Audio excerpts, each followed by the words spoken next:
This is a Fantasy Ladder Podcast, episode 46. We are now on to part two of the divisional round matchup previews. So we'll get into those matchups in just a bit. Just wanted to remind you that I am Steve at Fantasy Ladder, the host of the show, and you can find this podcast on the IDP Guys Network, along with all the other great shows and content on the YouTube channel there and the podcast network. So um, part one, if you're just tuning in now, part one, we covered the Jaguars at the Chiefs and the Giants at the Eagles. So this is part two. We'll cover the Bengals at the Bills and the Cowboys at the 49ers. But before we get into our first matchup, just going to kind of run through and remind you of the divisional round schedule that we have here coming up on this very exciting weekend of football. Divisional round matchups Saturday, Jacksonville Jaguars at the Kansas City Chiefs with the over under currently set at 52 and a half. There's been a little bit of movement on a lot of these games, but currently set at 52 and a half. And the Chiefs are favored at -8.5. Then the New York Giants at the Philadelphia Eagles, over under set at 48 points. Eagles favored at home, -7.5 there. Then the Sunday slate, we got the Cincinnati Bengals at the Buffalo Bills. Bills are favored -5.5 with the over under currently set at 49. And then the Cowboys at the San Francisco 49ers. 49ers currently favored at -4 with the over under set at 46.5. So we are going to bring on Andrew Hall, who was on last week talking about the Bengals against the Ravens. He was at the game. So, Andrew, first, before we talk about your reaction to the game, remind people where they can find you on Twitter and mention any content that you got coming out. Sure, yeah. So I'm at Andrew Hall FF on Twitter, right, for Fantasy Pros. I've got a podcast, Dynasty Junkies. Come check us out there. But yeah, other than that, I am a Bengals fan through and through. And I got to be honest, Steve, when you asked me to come back on, I'm like, hell yeah, it worked out last week. Let's go again. You were good luck for me. So yeah, happy to be here. Awesome. So yeah, as far as I was concerned, that game was a little bit closer than I was expecting. It's just a very well coached game and effort from the Ravens and John Harbaugh, and it really came down to that fumble six by Sam Hubbard. So just curious about your initial reaction to that game, and then we'll talk about the Bills in a second. Sure, yeah. So, I mean, obviously, it's a divisional game. Everybody knew this going into the weekend. The Ravens fans knew it. Bengals fans knew it. Divisional games are always messy. We saw a lot of that this last weekend. We're going to see another one this coming weekend. Divisional games are always kind of brutal because those teams know you better than you know yourself. They know what you're going to do. I know we just played them again in week 18, and I think we did a really good job. The Bengals did a really good job of not showing their hand and what they were going to do. But they still were able to, the Ravens were still able to kind of put us to a, put us in our place, I guess. And it was not pretty. It was gritty. It was ugly. It was disgusting. It was one of those wins that you're just happy to walk away with a W. Who cares what the scoreboard says? But being at the game was wild. The energy was insane. Obviously, there were a lot of Bengals fans. I mean, most home fans were there, and it was wild. So yeah, it was a great game and a lot closer than I wanted also, but at the same time I wasn't shocked. Let's put it that way. No, I think that's very fair, and I think that's very true. Because of it being a divisional matchup, like you said, you know each other in and out. But yeah, it was still pretty interesting because when that fumble six happened, I believe it was only second down. Oh, I think it was only second and goal. So I felt maybe like the real desperation, have the quarterback reach over the line was a little bit premature there because I figured they're going to go for it on fourth down if it gets to that. But I guess I was a little bit surprised to see no J.K. Dobbins or no, kind of punch up the middle kind of attempt there. But either way, uh, happy for you that the Bengals made it through. But now you face a very tough test, of course, with the Buffalo Bills. Of course, Oh the yeah. rematch from Week 17 that of course didn't fully finish there, but. From what you saw against the Ravens and what you saw with the Bills against the Dolphins, a close one, which we'll get to in a bit, what would you be most confident about, and what would you be the least confident about heading into this matchup here that's going to be played in Buffalo? Well, it's funny. It's been a whole year, a whole calendar year, and the Bengals are still dealing with offensive line issues because I think that's ultimately what this comes down to. The major difference, of course, though, is last year it wasn't injury, it was talent. This year it's injury. And so we're Yep. having to start the backups that were kind of our starters last year. So that makes me nervous. But it's a weird feeling because at the same time, we did it last year without a really good offensive line. We got through this. Burrow figured it out. So it's kind of like a reassuring nervousness. This is what I kind of said to someone else. It's like, oh, it's I've been here before. I'm terrified. I'm nervous. I'm scared, but I've been here before. Yeah. So I also think that a lot of people are kind of counting out the Bengals here because they feel like the Bills are the better team. I'm not 100% sold that the Bills are the better team. I know that they have a lot of better stats and all this. They are the favorite, right?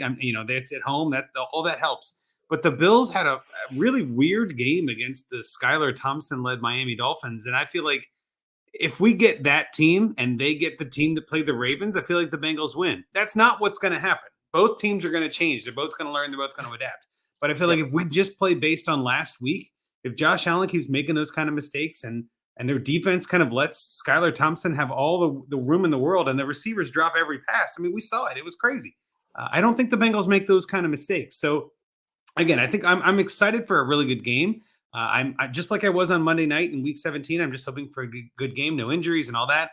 Obviously, that didn't come true Monday, but I'm hoping that it comes true this time. And I just think as long as it's 33-31, something like that again, I'm happy with that. I just want both teams to play well. I want both teams to put it all out on the field. I don't want to feel like either team really got shellacked or anything like that. But I do feel like the Bengals do have a chance. And I'll be honest too, like with the 5.5 point spread, I'm kind of betting the Bengals 5.5 because I think it'll be close. That's just my opinion. No, I think that's very fair. Yeah, no, absolutely. The as you pointed out, the offensive line has become an issue. Unfortunately, once again, injuries to Lyle Collins and Kappa, I believe, right? Yeah. Um, Well, and then on and the left side too, now we're losing Jonah Williams for this game, which is not going to be good. We're probably starting some Jackson Carman at left tackle, which is not ideal. I mean, again, our offensive line has been through some struggles this year, and we had a free agency. Obviously, everybody was very happy, but we've Yep. had some struggles in the last few games, and then of course our defense. We've lost at least two. Well, definitely Chidobe Awuzie, but I mean, we lost some other defensive backs and other things. We had to force Cam Taylor Britt into a starting role, and he's been phenomenal. Mike Hilton's been terrific on the slot, and I think he's actually a terrific player in general for our quarterbacks. And again, Eli Apple gets all this crap, but has done a terrific job as well. So our defense has really stepped up. Our offensive line, albeit injured, is stepping up. I just hope everybody comes out of this game healthy, no matter what, win or loss. I think both sides have had enough drama for a whole season from that one game. And I just hope that after all this, we look back and go, man, what a game. That was awesome. Let's just, whoever wins, I'm pulling for that. That's really what I'm doing. If the Bills beat us, heaven forbid, I'm pulling for the Bills to beat whoever they got to face and win the whole thing. That's the logic here. Whoever wins this game is who I'm pulling for the Super Bowl for sure. I like that perspective. Yeah. Of course, this is like the middle leg of the tough road ahead. Of course, if Kansas City wins, then you gotta go there and go through the Chiefs and everything else. But it's just one game at a time and one snap at a time, of course. But Well, Bengals yeah, have beat the Chiefs though. We're not scared of the Chiefs as much as other teams are. I feel like we kind of figured them out maybe a little bit. And I gotcha. think too, again, and this may be kind of getting 3D chess in a way, and I'm sure you've talked about this at some point with your other guests, but the Chiefs could be looking at this Jags game like a trap game in a way where they're like, well, they're the Jags. We're gonna look forward to the Bills. Right. There's all this drama with the neutral site and all like they're thinking too far ahead, maybe. I'm fine to take Jags in the points in all honesty, too, if you're a gambling person. I just feel like that's going to be a close game, too. And there is a chance that the Jags pull it off. Obviously, Trevor Lawrence has never lost on a Saturday. And we all saw that happen last week in 4 interceptions, 27-7 at half. I mean, it's crazy to think about, but we've seen some crazy stuff in the NFL this year that you just can't predict. So, I mean, would it be entirely nuts to see the Bengals and Jags face off in the AFC title game? I don't think so. I'm just saying. It is an interesting thing because as an Eagles fan myself and just having a lot of years watching Andy Reid coach, overall really phenomenal career, but there have been these occasions where he just kind of overthinks it and tries to Yep. outsmart himself and tries to overcomplicate things, right? Um, so is Patrick Mahomes kind of like covering that a little bit? Who knows? You know what I mean? And I obviously think he's so. a big step up from what the Eagles had in Donovan McNabb all those Sure. years ago. So you really can't compare the two. But regardless, I think there is definitely a lot of truth to what you said. I mean, I just kept watching that Jaguars and Chargers game because I'm like, well, we just have precious little football left. Yeah. I'm just going to enjoy just football being on TV because we're not going to have it that much longer. And then it turned out to be a really nuts contest. But and Yeah. obviously the very impressive comeback. But yeah, so if you had to give it a score prediction for this game here, where would you say you're at? You thinking Bengals winning or Bills winning? Like, well, what would you be like your ultimate I'd prediction be for the score? remiss if I didn't pick my team. I mean, obviously, I'm going to pick my team, but I'm going 38-35 in a high scoring affair. I feel like there's going to be a lot of touchdowns. I feel like ultimately it comes down to a last minute Evan McPherson field goal for the whole game. That's what I feel like. I just have a gut feeling that it's going to be either 35-38, something like that, or 28-27, something like a close battle like that. I just feel like it's going to be at least, I think it's going to hit the over. I really do. I feel like it's going to be in that higher side. We saw it on Monday night when the Bengals got the ball first. That Monday night game, we scored a touchdown. Bills went down, got a field goal. I don't think there were going to be any punts that game. I wouldn't be shocked if there are no punts in this game either. I just feel like these two teams are so high powered. Defenses are great, don't get me wrong, but both Yep. defenses have struggled and have issues. I mean, it's one of those games that it's going to be Josh Allen versus Joe Burrow, and it's just going to be exciting as all get out for everyone watching. And I'm just looking forward to the game. I'm very excited. I love it. I love that prediction. I love the confidence in the team. That's fantastic. Well, I'm But not calling for like a 50-point blowout. You know what I mean? Like oh no, I'm not that absolutely, yeah, confident. yeah, Hang yeah. on a minute. Like, But I they're a mean, good team. you would be picking the Bengals against the spread, and so Yes. that's yeah. I mean, I love it. Yep. But yeah, so Andrew, just tell everyone once again where they can find you, and appreciate you coming on. Sure. No, and again, thanks so much for having me. I feel like you're a good luck charm at this point. So if we win again, expect me next Thursday, whether you have a podcast or not. It's gonna be great. But But yeah, so that has been I'm the deal. Yeah. Andrew Hall. You can find me on Twitter at Andrew Hall FF. Obviously, like I said, I write for Fantasy Pros. I do Dynasty content for them all off season, and then obviously find me at Dynasty Junkies on Twitter, and then we go live every Thursday night on YouTube and Twitter and everything else. So come stop by, ask any Dynasty questions you have, and again, just any football questions. We love talking about football any time of year, all year long. So stop by. We're all junkies. We're all addicts. You know, it's part of the DAP network. It's what we do. So yeah, come on by. I love it. All right, buddy. Best of luck to your Bengals, and have a good show. Thanks. Good luck to your Eagles too. Appreciate that. Appreciate that. Alrighty, we are now going to go to the other side of the matchup, or at least introduce the analyst representing the Buffalo Bills. So, Dustin, please introduce yourself and your social handle, and give us some content that you got coming out.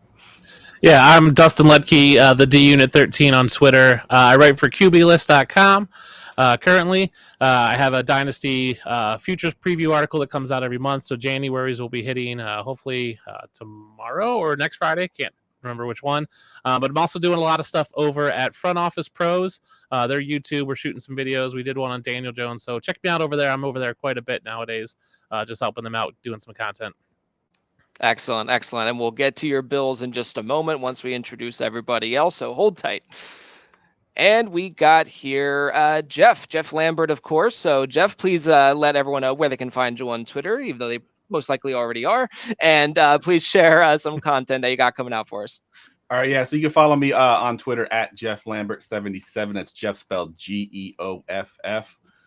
We are working on a ton of content for the Going for Two Live network. We got rookie stuff coming up, rookie profiles, of course. We just did our Dynasty 101. So if you're new to Dynasty, we did a whole show on strategy, on startups and rookie drafts and all that stuff. And me and Ryan, my co-host, are going to be getting into the lab here pretty soon here and cooking up some shorts on the rookies that we're going to release on TikTok and YouTube Shorts and everything. So some good stuff coming up. I love it. I love it. And of course, Jeff is representing the 49ers. Forgot to mention that off the top. So we will now go to the other opponent, the Dallas Cowboys, represented by Seth. So, Seth, introduce your social handles and what kind of content you got. Thanks for having me on, Steve. You can find me on Twitter at FF the At Home Dad. I co-host the Fantasy Facts over at fantasydata.com. Used to do a weekly running back article there. Kind of slowed down a little bit, but also I think I might get back into that for this upcoming year. And then also do some work over at FF Face Off. I do a lot with their data. That's What I do is a lot of data work. And if you don't know me by now, I'm the guy that keeps pushing for median points per game as well as percent total offense. So not snap percentage, percent total offense, and median points per game. All right, that's all. That's my pitches. That's it. I love it. And as a numbers guy, of course, we are auction and budget based drafting buddies. So looking forward to those mocks over the summer, of course. I'm pretty sure I ended up winning the one auction that we were like, oh, let's just turn this into a league. And everyone was like, and even I was like, I overpaid for Josh Allen. I set the market, but I had Josh Allen and I forgot who else I had. I had 2 Superflex dudes that were just on fire the whole league through. So I'm, as you talk a little bit more, I'm going to go back and I'm going to double check that for later on in the show. Yeah, please do, and please remind me who I was drafted in that one as well, because now I'm very curious, because I do remember that vaguely, but that's awesome. All right, so we are going to kick things back over to Dustin and talk about the Buffalo Bills. As Andrew was saying, covering the Bengals, the Bills kind of escaped there against the Miami Dolphins, who put up a tremendous effort. Now, not that it wasn't a lack of any Bills effort, of course, but it just was a much closer game than I was anticipating. I think the Dolphins took the lead there at halftime, or at least temporarily. Then it was really just an absolute dogfight there. So Dustin, glad your Bills won for you, but if you could provide any type of reaction to that game and what was going on in your mind throughout. I'm not sure my heart can take another game like that. Like, I was on here last week and everyone was saying, like, we should be able to blow out the Skylar Thompson-led Dolphins. But just like Andrew said, those divisional games are hard because you've played them twice. They know you. They know what you're going to do. And I think the issue with the Bills is they've been playing to the level of their competition or the perceived level of their competition all season, and that has caused them to have some missteps. We've seen them come out and beat the Chiefs early in the season. We've seen them struggle with the Dolphins early in the season. We've seen them struggle with other teams they shouldn't struggle with because they're, whether it's a trap game, whether they're just going, we got this in the bag, and that worries me. But we escape with the win, and at this point in the season in the playoffs, all you need to do is win. Doesn't matter how ugly it is.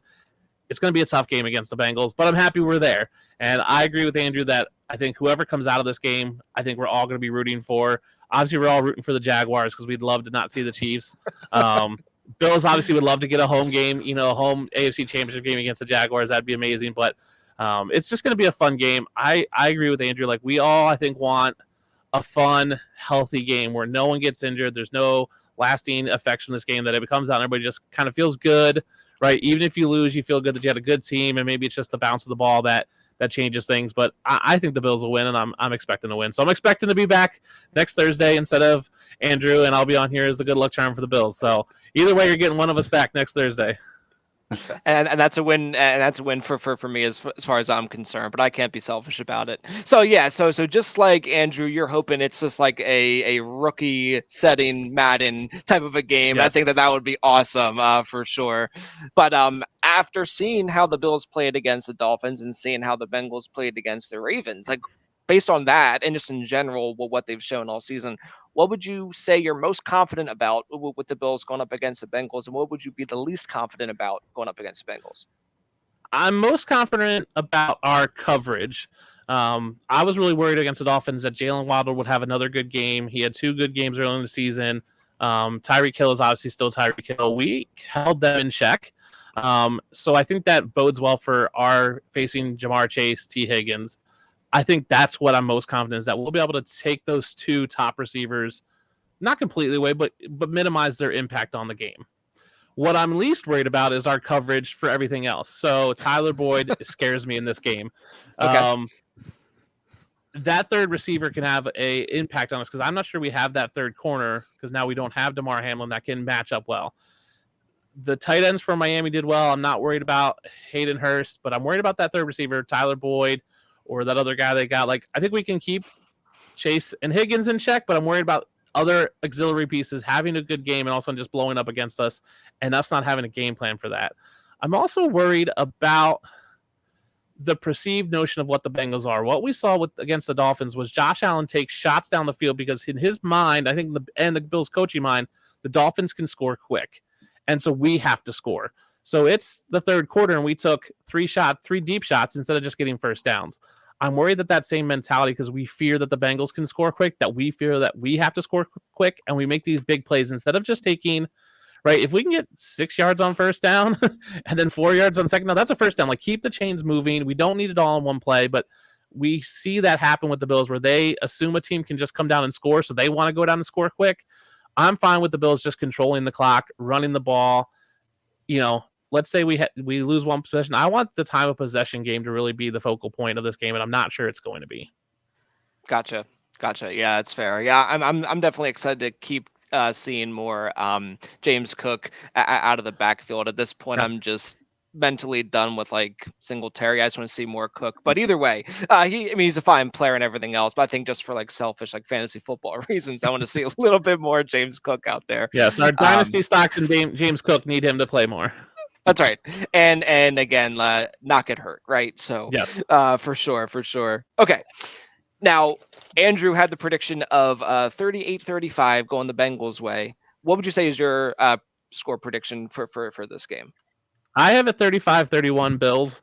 I do think it's going to be a high-scoring game. I do think in the early second quarter / early third quarter, we will see some punts. I think it'll be this come out, red hot, kind of slow it down, and then obviously pick up the last 2 minutes of the first quarter, then come out of the gates in the third quarter with this kind of like, okay, we have a lead, and or vice versa, or it's close and we're going to manage the clock. So I do think that middle period of the game is going to be slower, but I do think the Bills eventually pulled out 35-31.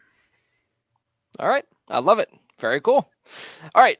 So we'll hit the plugs at the end there, Dustin, as well, if you're going to hang out. So we'll be sure to do that. So I love your insight, and I love what you have to say. Thank you.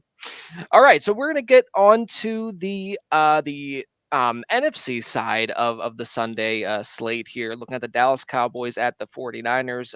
We will start with the home team. So, Jeff, if you could please give some reaction to the pretty comfortable win against the Seahawks. The Seahawks kept it close there in the first half, and good on them for keeping it at least pretty close there for a little while. And the floodgates just opened up there. So, what was your reaction to the game, and just generally speaking, how the 49ers played? So it's kind of funny because, the first two guys that went before me, they were all divisional games. And this was also a divisional game as well.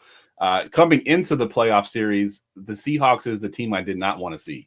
I was mad at the Rams for not beating the Seahawks. And then when they did beat the Seahawks, I was mad at Detroit Lions for beating the Green Bay Packers. I'm like, come on, guys, we got to keep the Seahawks out of there. I don't want to see them. Unfortunately, it panned out that we did get the Seahawks, and I knew it would be tight. Going into it, I did say, the Seahawks play a perfect game, they could beat us. And in that first half, they played a perfect game. No turnovers, had no penalties, moving the ball at will. I was like, oh, man, we're in for a dogfight. Luckily, our team came up big in that second half with a couple turnovers, and that really flipped the game. That fumble that Bosa recovered really flipped the game. And then once we got ahead, it was pretty much, downhill from the Seahawks. But definitely excited we got the victory. I was definitely nervous in that first half. I was sweating bullets, and it's funny because my job, I work on weekends, and this happened to be a weekend where I was working Saturday, so it was the one day of the week that I couldn't watch the game. So I'm at work catching I'm logging into Hulu every couple of minutes to see what my team's doing. So it was very nerve-wracking to see that score for sure. Yeah, it was interesting. The other aspect of the 49ers I've been fascinated by over the last several weeks, of course, is Brock Purdy.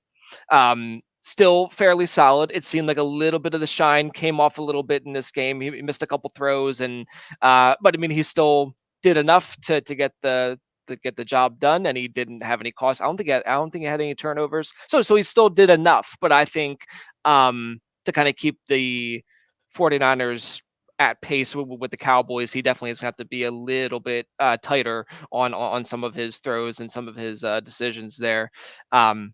So speaking of the matchup against the Cowboys, just kind of leading into that, from what you saw from the 49ers all season, especially against the Seahawks, what would you say you're most confident in regarding the matchup against the Cowboys? What would you be the least confident in heading into the matchup against the Cowboys? So most confident, I think we'll be well coached. We'll be able to scheme up our guys open. We'll be able to, that's not a problem. I think, Shanahan has shown over the years that he can almost plug and play with running backs, put anybody back there. Christian McCaffrey's a pretty good one, but he's had some other no-name guys back there that have blown up that we never expected to have. And then now it's almost like plug and play quarterback this year, with Trey Lance, then Jimmy G, and now it's Brock Purdy. Even our receivers, when Debo went down, Ayuk stepped up. It's always been that way with his offenses. So that part of it, I'm pretty confident that we can definitely be well coached going into the game. The part that I'm worried about on both sides of the ball, the Cowboys' strength is our weakness. We can't defend a slot to save our life. If you go back and watch the first Cardinals game, they moved D-Hop into the slot just to get him one-on-one with our DB there in the slot, and he killed us for like 10 catches for 100 and some odd yards. So CeeDee Lamb obviously plays a lot in the slot, and he's their best player. So that's gonna hurt. It's gonna be something that we got to scheme up on the defense to sort of slow down CeeDee Lamb. He's gonna kill us all game. And then on the defensive side of the ball is Micah Parsons. I mean, he's a mismatch no matter where you put him on the field, but he happens to come from that offensive right side more often than not, and that's where our weakness is. He's not lining up, on the other side where Trent Williams is, where our strength is. He's coming off that right side, which we've struggled in the past, and he can wreak havoc of a game. We talked about earlier about Bosa recovering that fumble and flipping the game. That's Micah Parsons' game too. I mean, he can do the same thing. He can get those fumbles caused and even take it to the house if he needs to. It's something I'm definitely worried about on both sides of the ball. So that's something that I'm looking at watching a lot in that game. Yeah, Parsons is an absolute game wrecker, and it's just a matter of time until he makes a big play, and it really didn't take long at all against Tampa Bay. There, I think it was their first offensive snap. He was already in the back beyond the offensive line before Brady could even turn around. He was hit. So which I think we all enjoy seeing. But either way, yeah, so it's definitely going to be a very exciting game here with the Cowboys and the 49ers. As an Eagles fan, I'm not necessarily looking forward to playing either one if we do succeed over the Giants here. But yeah, it's definitely going to be an exciting game. If you had to predict the score, where would you say this game would land? So the funny thing is, I was looking at the over/under on this game, and I think it's the lowest game total on the slate, or on the weekend slate, which was surprising to me, because if you look at the offenses this year, I think the Dallas Cowboys were 4th in the league in scoring, and we were 5th in the league in scoring. So we got two really high scoring teams, and they're predicting us to do only, I think it was at 46 points. I think it's going to be much higher pace than that. I'm looking at 35-31. Obviously, my team taking it towards the end there. I think it'll be very tight. It'll come down to the last couple of plays. I think it'll definitely be tight, and I'm nervous. I'm more nervous than I have been on this whole 10-game win streak since we lost to the Chiefs. We haven't lost since. I got a friend of mine who's a very pessimistic fan. He's texting me every week. I got a bad this game. I got a bad feeling about this game every week, and I'm like, dude, relax.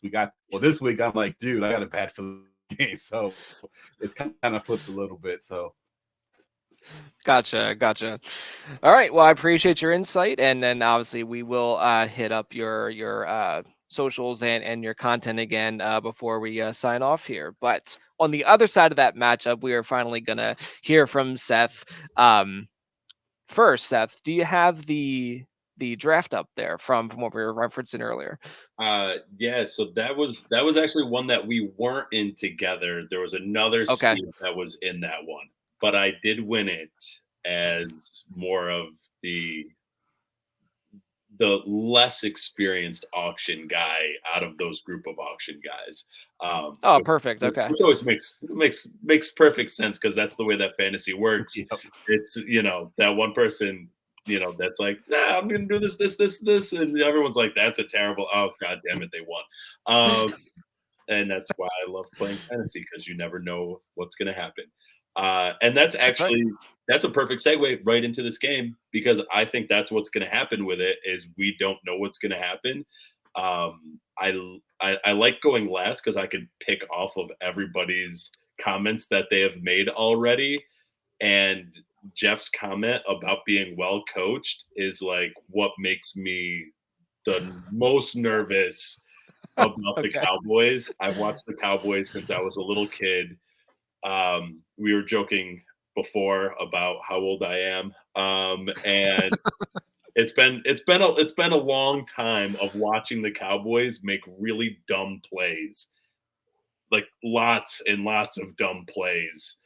And that's what I'm afraid of the most in this matchup is that bad feeling you're thinking about, Jeff. That's me going, what's the dumb thing that's going to happen? Is it going to be a dumb play? Is it going to be a dumb play call? Is it going to be bad clock management? Is it going to be a player doing something that everyone's just going, why would he do that? Leon let in the snow. Why why are we not gonna take a timeout? Cowboys versus the 49ers last year. Like there's always gonna be something, I feel like, with the Cowboys that I'm like, okay, it's coming. There's gonna be a moment here where they're gonna do something dumb. And I just hope they can overcome it. But I think I kind of skipped a little bit into what I was fearing. But Oh, it's fine. Yeah. yeah. Yeah, definitely would be ideal to not have any like Quay Walker style, shoving of athletic trainers and things like this, right? So, yeah, no, I mean, really, it's now is the best time to be as disciplined as possible, right? Like, there may be a little extra shove, but just don't shove back, right? Like, it's just hunker down, just go back to the line. It's not like you said, just don't do anything stupid, and then that will lead to, hopefully a lot of good to come from the game. But one of my biggest concerns about the Cowboys going into that game against Tampa Bay really was about Dak Prescott and if he could tighten up his decision making over the last 7 weeks beyond the game against Tampa Bay, where he was essentially flawless. He's throwing 13 interceptions over that time. Of course, some interceptions are fluky, some were just bad decision making, right? But either way, I thought just the critical element of that game was going to be, is Dak just going to turn the ball over like stupidly and then just give the Buccaneers a chance to kind of work their way back into the game. And I'll tell you what, I was borderline freaking out with how sharp and with how good he looked against Tampa Bay. I mean, as an Eagles fan, just unbiasedly, I am a fan of Dak Prescott's. So I was low key kind of happy to see that, but from my perspective, very worried if he keeps this up because that was phenomenal. So just want to get a little bit of reaction from the Buccaneers game, how that went, and sort of from what you saw, based on the reaction, how would that lead into the game against the 49ers? So take me back to Monday night. Yeah. I'm assuming you're having a jolly old time of watching the Cowboys play well, but so me and my buddy met up at the bar, local old man's bar, low key, having a beer. They buy a beer bag for you. My favorite environment to watch the games in. And I was saying that before the game, this game is going to be determined by the Cowboys defense. If the Cowboys sit back in that weak zone and let Tom Brady have time to pick them apart, this game is going to be over before it started. But if they can get to Brady, if they can affect Brady, if they can just throw bodies at Brady, that historically that's how you slow down Brady. And part of it was Brady just played a bad game, but then also part of it is I do think that defense did affect him. And I think that leads in perfectly to what the Cowboys need to do in this game is they need to be able to affect Brock Purdy. Like, Purdy's been very good. He has 3 interceptions over 7 games. He has plenty of touchdowns. He's able to distribute the ball well. They need to impact Brock Purdy because they're not going to be able to impact Christian McCaffrey. He's going to get his running lanes. Shanahan is going to scheme opportunities for him to get open. What's nice is that the Cowboys and 49ers are actually tied for 6th best in the league in lowest missed tackles. So both teams are good tackling teams, which coming from a Cowboys, I was like, no crap, really? That I'm used to that being like something that they do and like blow a tackle, and that's the dumb play of the game. That's going to be something they're going to have to maintain when you have to deal with Christian McCaffrey. You have to deal with Debo. You even put Ayuk out there. You put Kittle out there. Like all of those guys, you have to be able to tackle well. So the impact of this game has to be that defense affecting Brock Purdy the way that they impacted Tom Brady, the way that they were able to limit the rushing game. They only allowed 52 yards. Granted, Fournette and Rashad White are not Christian McCaffrey. It's not the same running scheme. Granted, all of that, they're going to have to be able to limit what Christian McCaffrey and Shanahan scheme up on that rushing side of the ball in order to be effective the same way they were Monday night. And then to your point, offensively, Dak was on point. And they stuck to the rushing game well enough, and with both Pollard and Zeke. And I know from a fantasy perspective, people hate that. But from a real football perspective, having both of them on the field can produce a lot of different mismatches because Zeke still has the ability to pound it in. He still has the ability to make a guy miss. And Pollard, you saw it on one of the third down plays where they split him out wide. And I'm like, why are we going like 5 wide on like a 3rd and 3? And they had Pollard out there as the receiver. And they actually hit him with like I forgot if it was like a hitch or a slant, but they hit him on something real quick. And he was the widest guy out there. That's asking a lot of a running back at the receiving position. Granted, Christian McCaffrey can do that on the other side also. But from the Cowboys' perspective, trying to, create those opportunities to force the 49ers into situations where they're spread out, where they can't do what they do best. So from the perspective of Monday night and what excited me, it was those things because I think they can translate well into this game against the 49ers. Yeah, certainly. I did want to mention, obviously got Christian McCaffrey there and Elijah Mitchell too. I was very just glad to see him be back to seemingly his old self in the sort of the smaller role he had against the Seahawks, but he seems back to his old ways, which is very encouraging just for just for him as a whole. Yeah, I want to touch on the brutal interception that Tom Brady threw deep in the red zone. That was a real gut punch for the Buccaneers. Seemed to take a lot of wind out of the sails, if you will. And the Cowboys were able to at least score a lot of touchdowns despite the kicker missing 5 straight extra points, or was it 6 at the end? I was losing count. It was so many. It was insanity. But oh man. But the Cowboys did sign a kicker yesterday, I believe it was. So squad, yes. yeah, so a little competition, a little nudge to, hey, like, let's just get it through there, But unbelievable. Very quickly, I kicked one time in high school football. Our kicker quit the team, and the coach was like, "All right, fine, we're going to put you in." I kicked one time. I practiced all week long. Like that's like enough. Went for the extra point.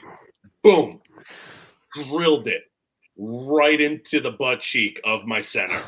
Never made it more than 3 feet off the ground. So anybody out there that's like, oh my God, how's he missing it? Yes, it's his job. But yes, there's also a lot more that goes into it than that. Like, oh, certainly, yeah. Not giving him a pass. He should have made those kicks. But also a lot of the people out there that are like, oh, I could kick that. It's a lot more difficult than you think putting it through. So not necessarily defending that, but just saying like I understand a little bit of missing some of those kicks. Yeah, for sure. Yeah. It just was a fun thing that we all sort of enjoyed together, on Twitter and otherwise, all just in shock and disbelief and just. And it just was a really fun thing to kind of witness there. But hopefully he can tighten that up. And because I think it was more shocking because he just has been such a solid kicker over the last several years. And so it just was kind of interesting. But yeah, I know Jeff here has a little bit of a disdain for kickers, at least in fantasy football, maybe in real life, I don't know. But the going for 2 is like, get the kickers out of here and just go for 2. So I love that. It's just a funny thing. Just hopefully that doesn't affect the matchup. Hopefully between you two. But Seth, real quick here, curious what your prediction would be for the score of the game. So what's funny is I expect this to be one of those weird scores. Like we're gonna get like 8s and 4s in there. Like it's gonna be a very odd score. I'm not as confident in the over under. I feel like 40, like over 40, I'm real good with. 46 is, I don't know, there's something about it that just seems a little bit higher than what I like for these two teams because it's going to come down to the defenses. The defenses are going to win this game, and it's going to be won with a turnover somewhere, right? It's going to be won by limiting something that the opposing team does well. I see this game being like a 22-24 type of game. The kickers are going to be involved. The whole teams are going to be involved. It's going to be, and this is what makes me slightly nervous about the game. Is it's going to come down to coaching and coaching all three dimensions of the game. And so that's where I feel like it's going to be in that 24-22, some weird number in their range. I would like to say my Cowboys are on top at the end, but I definitely see them coming within that 4-point spread that's being put out there. And if you're checking on DraftKings, you can do the Cowboys money line, which is a bit aggressive, I know, but and over 40, and it's a nice little plus 225 bet. I think if you go to the spread, you can still get a nice little plus chunk of change on that too. And I think that's probably where betting a little bit with my heart, but also I think it's a solid, a solid little bet. Not getting too aggressive in the parlay, and Yeah. nice with it. Gotcha. Okay. Yeah, it's been fascinating to hear you guys talk about this, and yeah, it's this is always is one of my favorite weekends of like the sports calendar because it's just you got just a clean 4 games. All the attention is on these specific, and they're in kind of funky times of the day too. But I always look forward to this weekend, and it's always just a little bit more anxiety inducing if your team's in it. It's a whole nother experience leading up to it. But yeah. All right, guys, we're going to go around the horn here. Just remind everyone where they can find you on Twitter and everywhere else. And just plug your content one more time, just so no one misses the great stuff you got coming out. We will start with Dustin, then Jeff, then Seth. So, Dustin, take us away. Yeah, you can find me on Twitter at the D Unit, so DUNIT 13. So the D Unit 13 on Twitter, and also catch me over at Front Office Pros. I'll be over there a bunch coming up, doing videos with them, just helping out, and then catch me on QB List for my articles, and hopefully soon on Dynasty Pros. That's right. Excellent. All right, guys. All right, you can Jeff. follow me on Twitter at Jeff Lambert77. You can find all my content at goingfor2.com. I do write for Fantasy Pros as well. Not quite as often, but I usually get about 1 article a month in the off season. So you can check out my stuff I do over there at Fantasy Pros. The podcast network, we got 9 or 10 shows a week. Pretty much every day of the week we got a show. So you can check that out on YouTube. Just search for Going for 2 Live. And you can find our podcast there. And my show is actually on Wednesday nights, but we got like a bunch of shows on the network. And Very shout cool. out to Jeff's Discord. The Going for 2 Discord's really hopping. I like it over there. Absolutely. Thank you for plugging that as well. I didn't want to plug everything. I could be here all night plugging stuff. I'll plug your Discord for you. It's a great Discord to join if you're looking for some fun football content, just some fun interactions with people. Good stuff. Thank you. Well, I'll say this: if Dustin didn't, I was going to, because I find that the rookie mock draft season be a very helpful one, and we're in the middle of a draft together here, Jeff. So Yep. I think we just ended our turns before we hopped on here. But either way, definitely want to give a shout out to the Discord as well. All right, Seth, take us home. Yeah, you can find me on Twitter at FFTheAtHomeDad.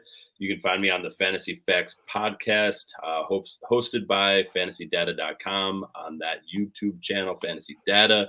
You can also find some of my writings over at FF Faceoff. I'm going to leave with this. This is how the Cowboys are going to beat the 49ers. The Cowboys are first in the NFL in pressure rate, 25%. They're also first in takeaways at 33. They're going to lose the game if the 49ers, who are second in takeaways at 30, take it away more than we do. But the Cowboys win if they can live up to that 25% pressure rate and get to Brock Purdy. There Hey, it is. real quick, Steve. I want to piggyback on that just real quick. We had talked Oh, about absolutely. how bad Tom Brady played last Monday. Mhm. I'm convinced that Tom Brady has figured out a way to beat Father Time and has passed his consciousness on to Brock Purdy, which is why he played so bad Monday and Brock Purdy's playing great. So I think he finally figured out how to beat Father Time. There you go. Yeah, I smell a sports science fiction movie in the works for sure. Unless we are watching it unfold right in front of our eyes, but it is odd. Like it's like the talent from like the NBA stars in Space Jam has been put back into but in this case Brock Purdy. But no, it has been a phenomenal thing to witness here. So I'm very happy for the guy. For sure, unless of course he has to face my Eagles. But either way, on that note, guys, I do want to wish all of your teams the best of luck. Only a couple can come out of this weekend, of course, but appreciate you all being on. But until next time, enjoy the games and keep climbing.